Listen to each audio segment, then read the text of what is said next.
ഒക്കെ ഞങ്ങളുടെ ഐശുവിന് ഉണ്ടാവട്ടെ എന്ന് മാത്രമാണ് ഈ അവസരത്തിൽ പ്രാർത്ഥിക്കുന്നുള്ളൂ. ഐശ്വര്യം, സമ്പൽ സമൃദ്ധിയും ദൈവാധീനമൊക്കെ നല്ല ദാമ്പത്യ ജീവിതം ഐശുവിന് കിട്ടട്ടെ എന്ന് ഭംഗിവാക്കായിട്ടല്ല, വളരെ ആത്മാർത്ഥമായിട്ട് പ്രാർത്ഥിക്കുന്നു. നമ്മളിപ്പോ ഏറ്റവും വലിയ മിസ് ചെയ്യുന്ന ഒരാൾ ചേട്ടനായിരിക്കും. പറഞ്ഞിട്ടിരിക്കുകയാണ് സുധി. നമുക്ക് ഞാനിവിടെയുള്ള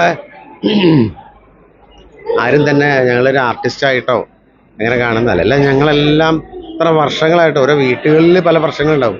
പക്ഷെ ഞങ്ങളെ ആ കൂട്ടായ്മയിൽ, ആ ഫാമിലിയിൽ തമാശന് പോലും നിങ്ങൾ കാണുമ്പം അങ്ങോട്ടും ഇങ്ങോട്ടും കളിയാക്കാന്നൊക്കെ തോന്നും. അത് അവരവരെ പരസ്പരം അവരൊക്കെ ഇഷ്ടപ്പെട്ട് അതിനെ ആസ്വദിച്ച് അങ്ങോട്ടും ഇങ്ങോട്ടും കളിയാക്കി സന്തോഷമായിട്ട് ഒരു പ്രോഗ്രാമിൻ്റെ ഭാഗമായിട്ടാണ് ഞങ്ങൾ പോകുന്നത്.